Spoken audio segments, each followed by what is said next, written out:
in the end, it always comes back down to, I think that it's a little bit of a cliche almost, but the people, process, technology, right? You need the people to be skilled, the right technology, and then you need to have the right process in place to pick which cases and really be thoughtful about it. So I think it's not something you just jump in and say, like, let's just figure it out. To get to that next level, you really need to do a homework and a project plan. I think really need to be thoughtful. This episode is brought to you by Green Skies Analytics, an audit analytics service provider that works with internal audit departments that have data analysts and are still frustrated with trying to make analytics actually work, aren't getting the expected ROI, who can't break through the communication barrier between the analysts and the audit team, and those that need experienced direction for an audit analytics strategy and process. Those that feel like they've wasted time and money on trainings, aren't getting the value they want, not prioritizing the highest risk areas for the organizations, or have projects that seemingly never get completed. Do you deal with any of that? If you do, go to the show notes of this episode and click the Green Skies Analytics link, or go to greenskiesanalytics.com to schedule a call and understand how Green Skies Analytics makes analytics actually work for internal audit. This episode is brought to you by Supervisor. Supervisor is a ready-to-use audit analytics platform that integrates with your ERP and any other systems you have to provide actual continuous monitoring for risk across all your transactions. They have more than 350 out-of-the-box checks and analytics to enable your team to perform full population testing, detect multiple types of anomalies, and identify potential fraudulent activity. That's going to give you an unparalleled level of assurance in your financial processes. Built by internal audit and accounting experts, so your team can get value from the first day of usage.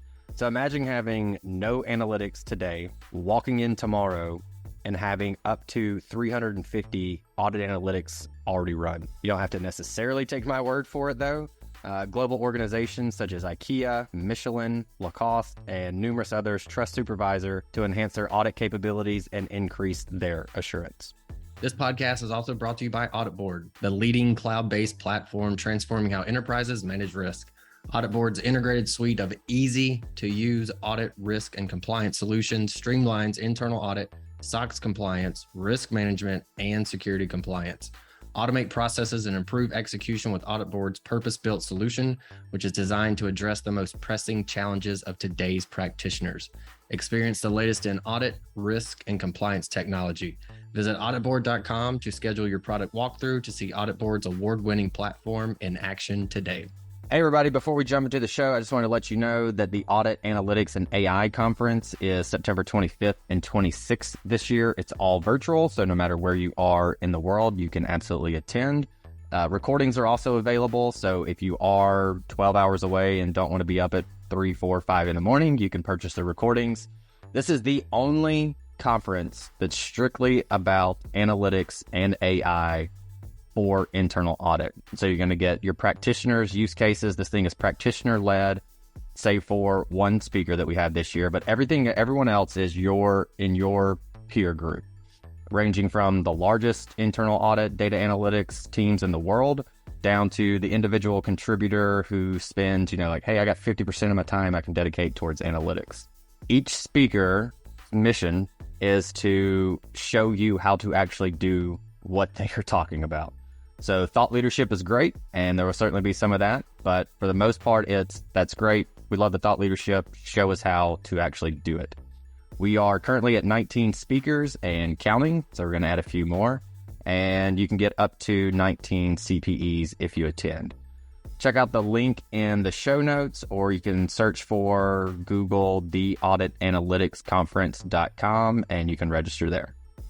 Hello, everybody. Welcome to another episode of the Audit Podcast. I'm your host, Trent Russell, and today on the show, we have Yasemin Agatan. She's the Chief Audit Executive at Clarivate, which is the leading global provider of transformative intelligence, aka a really big data company.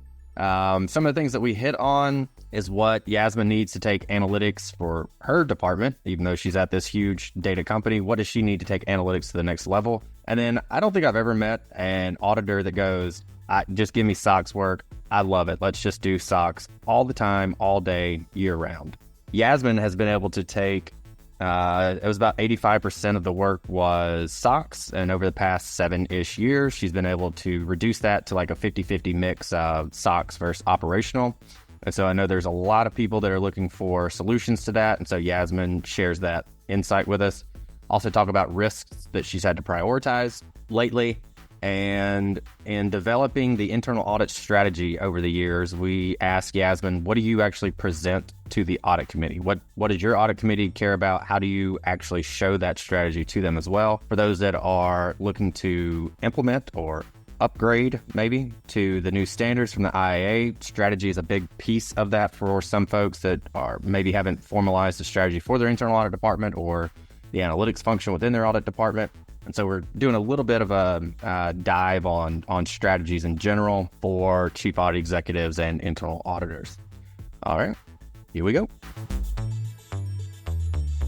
All right, so what is in your either your internet browsing history and or, I guess, your ChatGPT history of late? All right. Well, first, if you don't mind, I just want to start out with saying, thank you for having me on the show. And I want to say that I'm a big fan of your show. Thank you. I am an avid listener of podcasts. I usually listen to them when I walk my dogs. And yours is definitely one of the ones, if there's a new episode, I make sure I listen to that first. I probably have listened to, I think, all of them. So, wow. Thanks for having me. When you asked, I think I told you, I was like, I thought you'd never ask. I always wanted to be on the show. Yeah, thank you. So thank you for that. And before I get to anything else, I also want to state that whatever we discuss here is just my opinions. They don't represent the position or opinions of my current employer. And with that, I guess now I can come back to your question of internet browser. So yesterday was my sister's birthday, and she and I both like to travel a lot. I probably have like 10,000 pictures of our travels from, the past. And I was watching some YouTube on my internet browser on AI video generation and editing tools. My God, there are so many. Nuts. Didn't realize there were that many with different capabilities, the avatars, all-in-ones, and clip generators. So that's what I was doing online, trying to figure out a way to like put our pictures into like a nice video. Oh, that is nice. Yeah. Yeah. I don't know if I'm going to be able. They're very easy to use, but I don't know if we'll see. I might need to do some training on it first. And then in terms of ChatGPT, I've been recently looking at the top, like most commonly used KPIs in internal audit. Just wanted to compare it to what we use. So that's been in my ChatGPT history. That's a good one. I'll tell you, this is mine for today. So we are roughly in Q3 for 1231s anyway. And so obviously I've been talking to ChatGPT for the past, year and a half. And it's gotten somewhat new functionality called a memory, I believe is what it's called. But it basically taps into old conversations you've had. So if you start a new conversation, it, kind of does its thing. And then it goes, oh, we were talking about this 2 weeks ago. Do you want to pick it up from where we left off? And you go, yeah, that's cool. And so I was thinking about that and it being Q3 and thinking about Q3 goals and everything like that. And I have it set up to say, hey, I'm a audit analytics consultant, so keep that in mind as you answer my questions kind of thing. Like that's my the way I have it set up. And so I thought, all right, this thing knows me pretty well by now. And so I just said, you go way back. So I asked it, I was like, hey, what do you think my Q3 goals should be, to see if it could pull, from the memories and go, you should consider. And it obviously wasn't perfect, but I went, that's a good idea. I didn't think about that. That's a good idea. I should consider that. So it was really good about ideating on even my goals for Green Skies and the analytics consulting side, which I thought was pretty interesting. So that's amazing. That's literally top of mind. I mean, did it an hour ago, and so that's why I wanted to. Yeah, that's a good one. With that said, what about? I know we talked analytics before, also. So what do you need to take analytics to the next level for your internal audit department?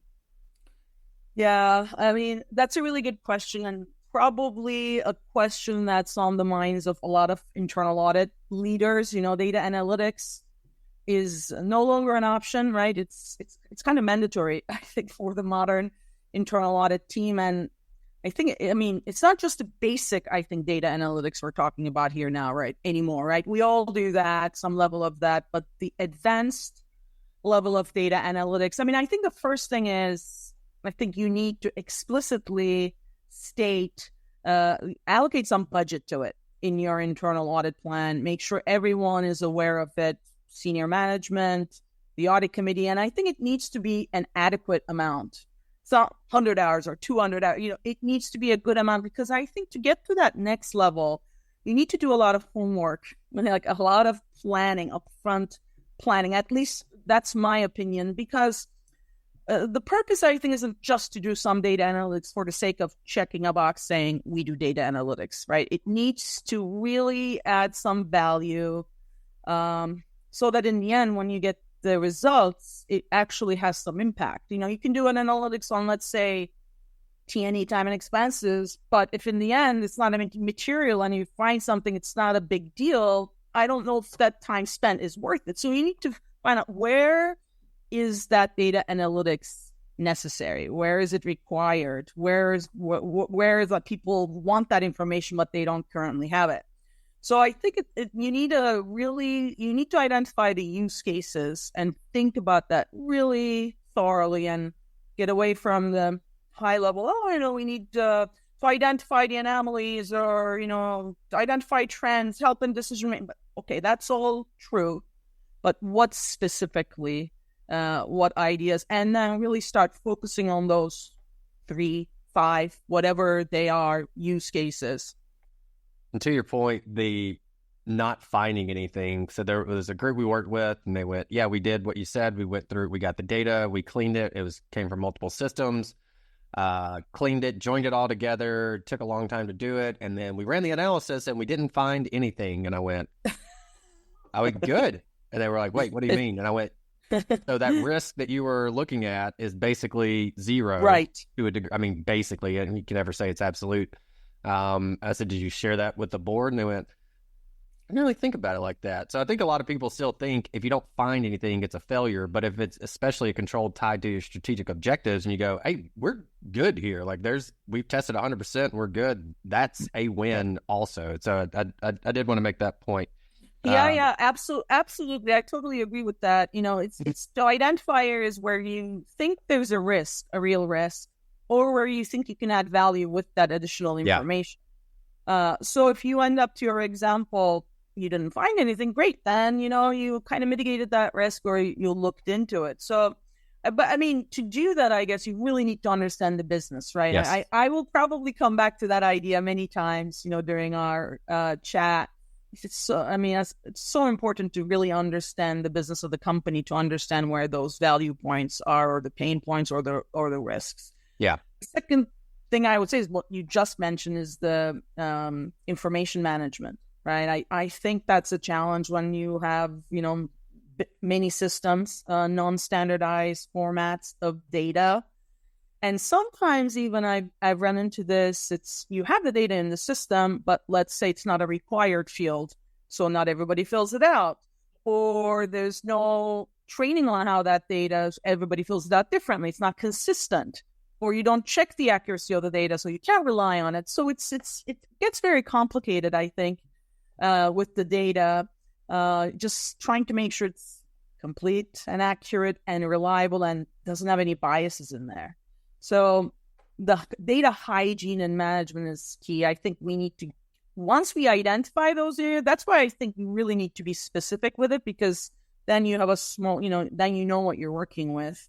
Because sometimes, like in my example, if it's something is optional, you could consider a business process, re-engineering to say, now we're going to require that field. But of course, that needs to be a decision, cost-benefit analysis. Is it worth it? So it's the homework part, I think, and the data plans, that's kind of what I'm talking about. I think that's what takes the longest.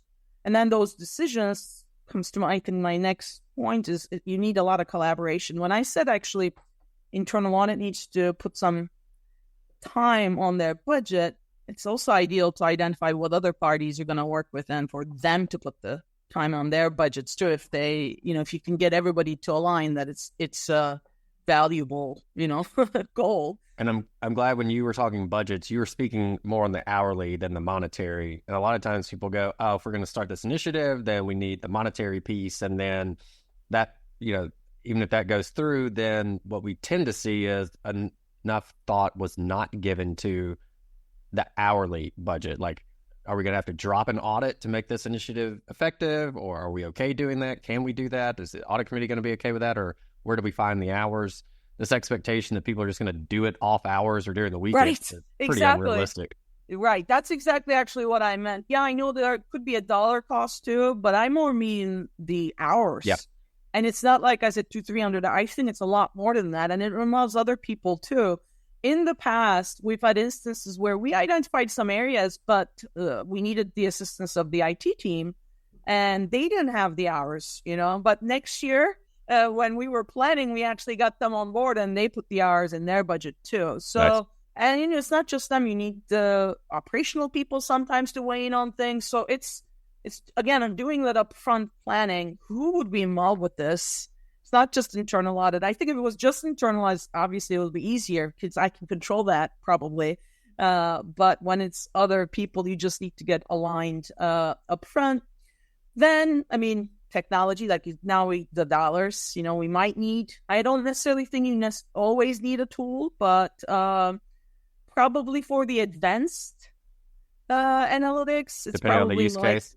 Yeah, depending on the use case, I think it could very well be that there's going to be a new tool necessary, and that's definitely a consideration.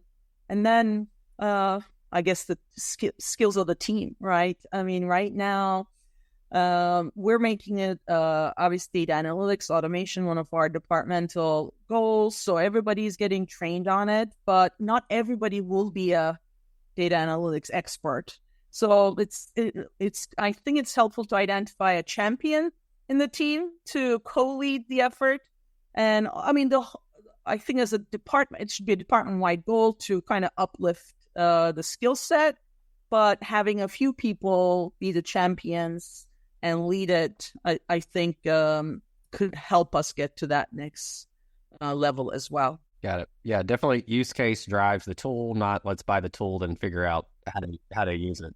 I don't need a Ferrari for a family car, like that, the tool, and it's cool and shiny and super awesome, but if I just buy the car first and then think about why I need it, doesn't really make as much sense as not a minivan. I'm not a minivan guy, but something with 4 or 5 seats in it for sure, as opposed to yeah, in the end, it always comes back down to, I think that it's a little bit of a cliche almost, but the people, process, technology, right? Yep. You need the people to be skilled, the right technology, and then you need to have the right process in place to pick which cases and really be thoughtful about it.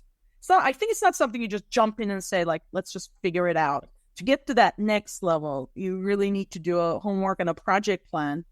I think really need to be thoughtful, but we all need to get there. So yeah. People, process, technology, that's where our conversations revolve around on the analytics side. So that's absolutely true. Well, I know that a lot of people use analytics or more so automation when there's this initiative to let's decrease the amount of SOX work that we're doing or at least time spent on it, so that we can focus more on the operational work. I think most auditors enjoy the operation side more so than the SOX side. Certainly not all, but most, in my opinion.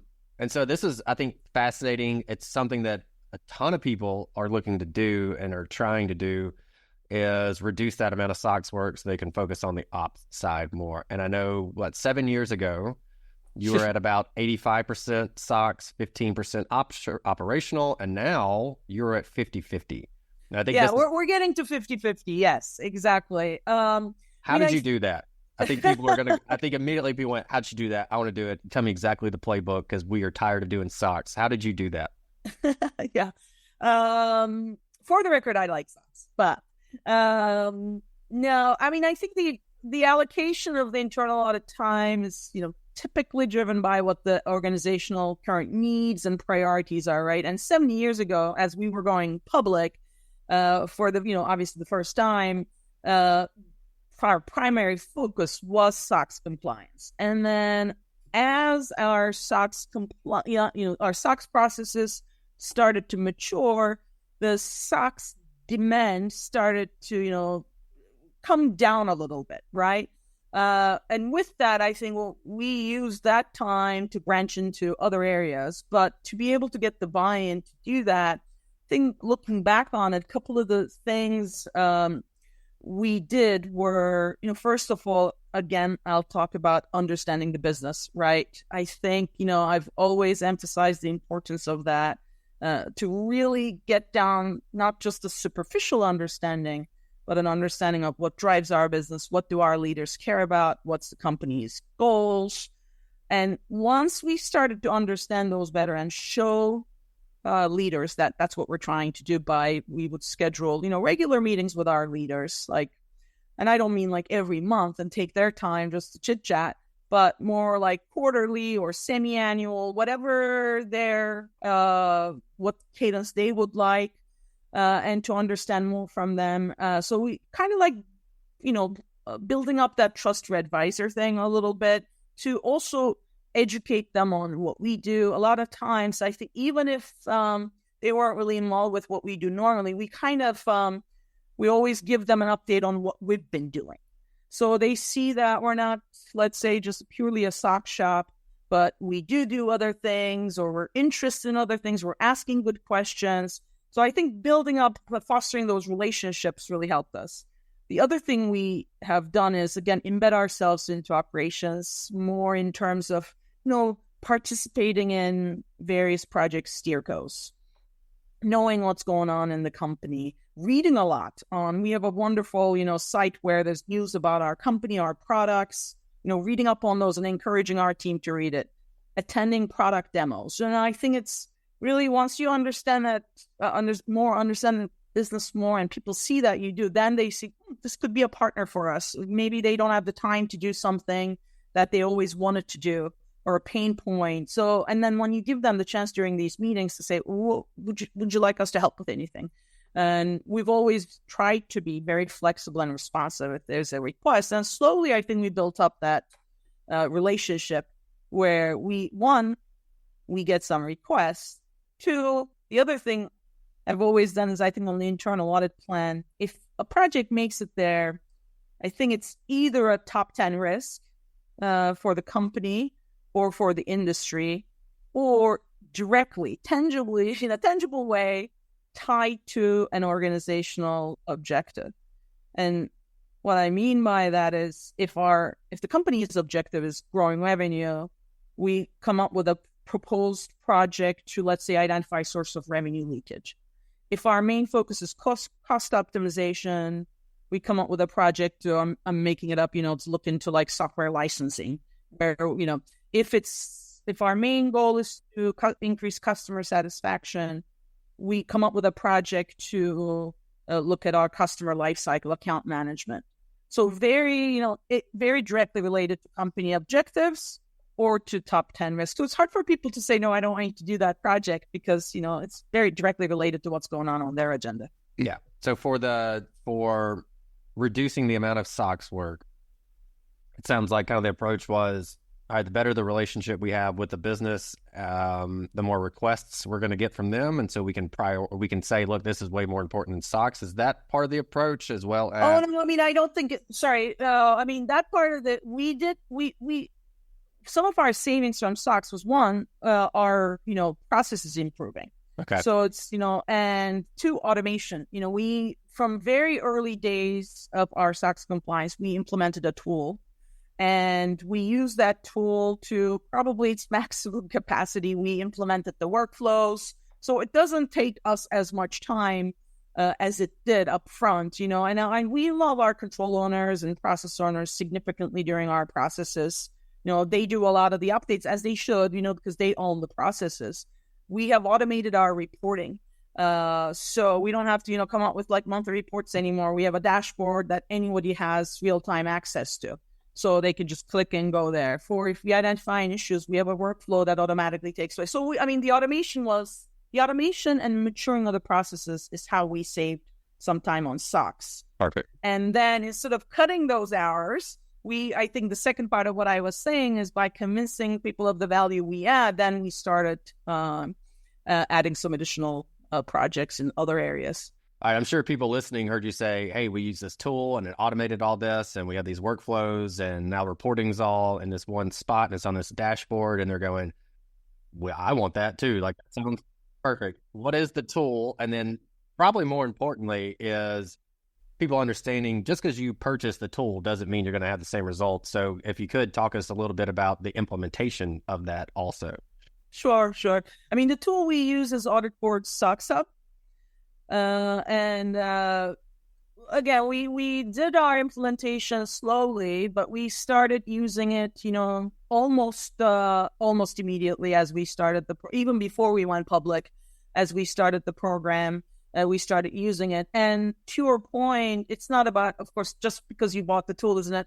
But we have a lot of great team members on our team who really enjoy the tool and who have done an amazing job of, really spending time with the tool, working with the audit board team to identify how can we do this, how can we do that, and they enjoy it. So, I think it's the tool and the team I have who is amazing and who love doing it and who's really helped us automate these things. Yeah, back to people, process, technology. If you drop one of those in that, it's not going to work out right. Yeah, I definitely couldn't do it on my own. I do want to give a shout out to my team.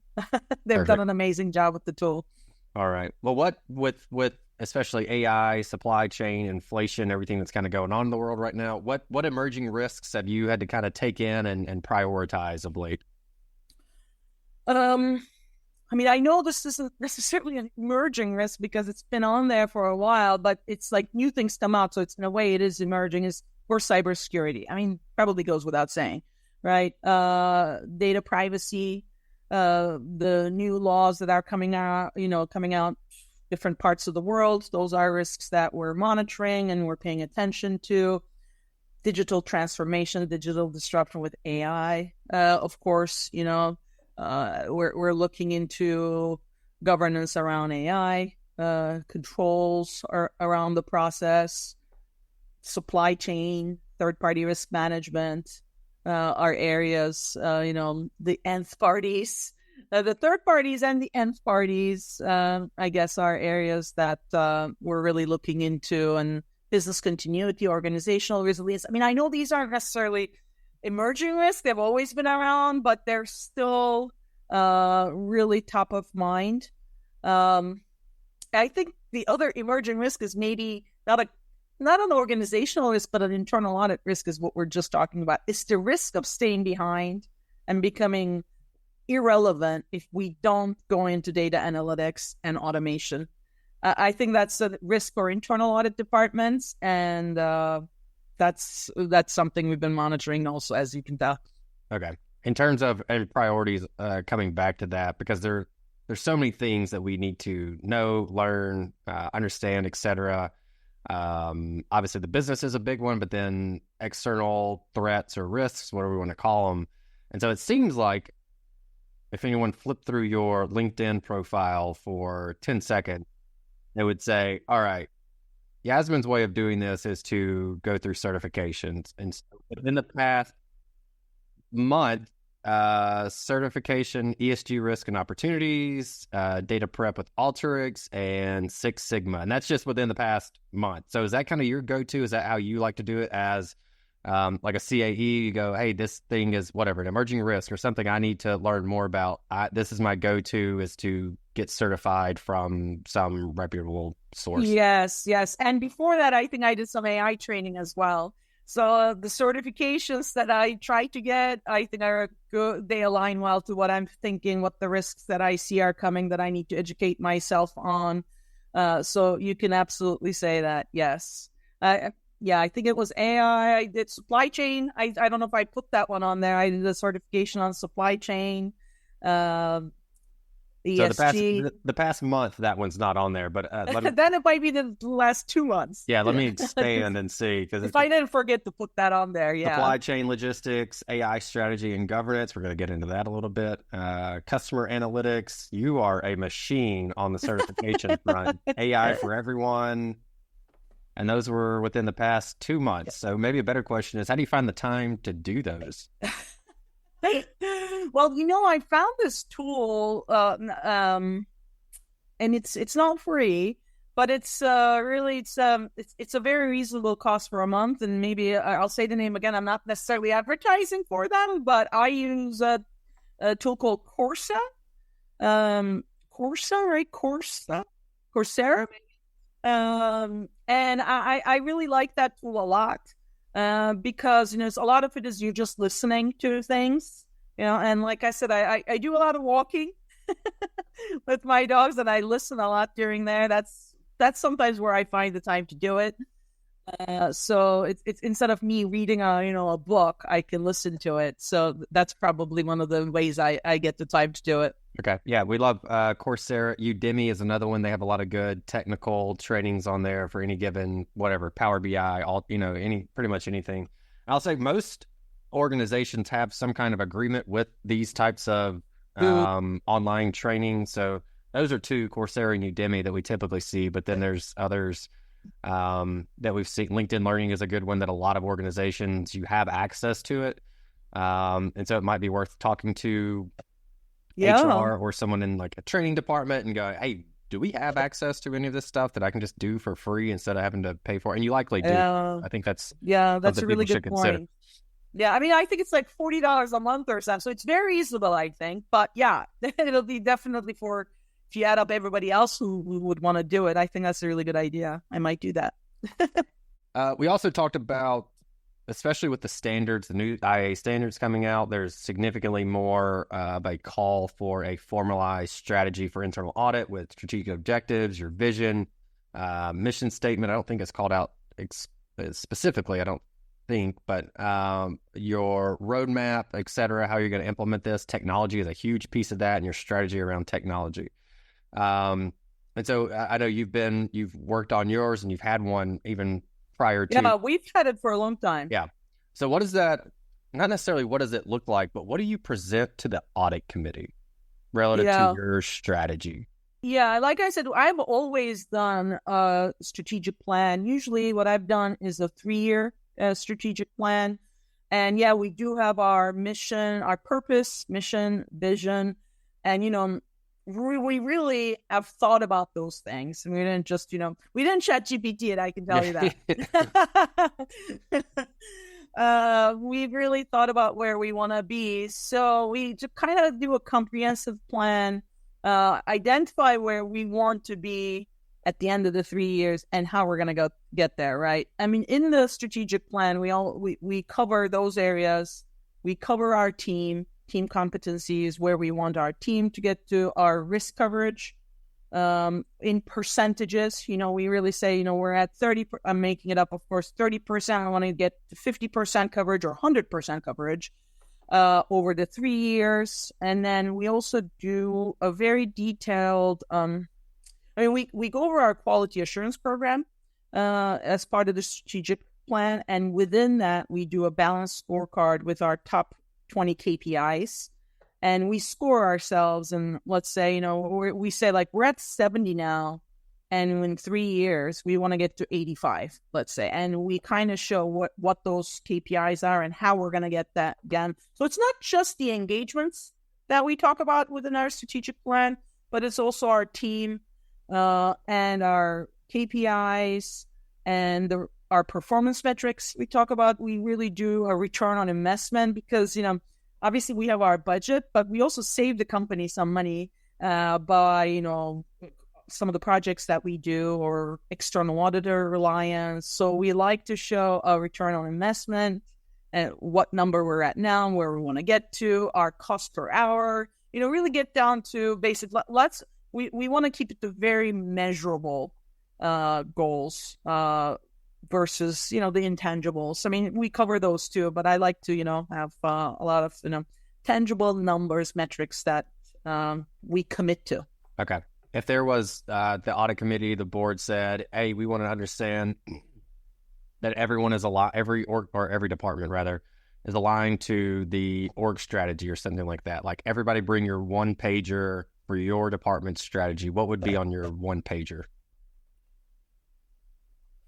It has to be adding value to the business, right? Understanding of the how we contribute to the organizational goals and how we mitigate the risk, of course. Yeah. But it's not, I mean, I don't see internal audit as just, how we mitigate risk, but how do we add value, contribute to the organizational goals and priorities. So I think those are the metrics I would show. Got it. Yeah. And I've been on this kick for a while now about, like, we talk about risk all the time. And I just imagine CEOs, CFOs, et cetera, sitting there going, yep, here's audit. They're going to talk about risk again. But if we flipped it, the other side of risk to me is opportunity. And so rather than talking risk, we went, look, here's the opportunities we identify, or whatever they got. Exactly. Oh, okay. I'm going to listen now. We're talking about opportunities. That's what we care the most about. That's what we strive to do. Nice. That's one of our department's main goals. I mean, and the audit committees, I think they want to get the maximum value out of internal audits within the context of the organization, of course. And that's not, mitigating risk is important, of course, but they want to see other value as well, I think. All right. So with all that said, Yasemin, what is it? You have one thing that you want to leave the audience with today. What is that? I guess I just wanted to mention something that I recently came across, on social media. I usually search for topics like travel, pets, news, recipes, whatever it is. But I never really search for internal audit on social media. I mean, of course, I'm not counting like LinkedIn and stuff. As I'm talking about like Instagram or TikTok.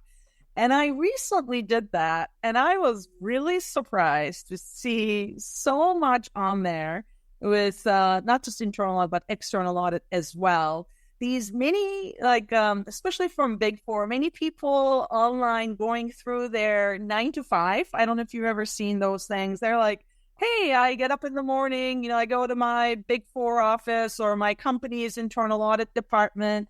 And then, their lunch break, they kind of go through their 9 to 5 or 8 to 6, whatever it is, kind of make it fun. And then they go to their gym break, etc., hang out with their internal audit friends or external audit friends. I'd never seen that, but there are so many of them out there.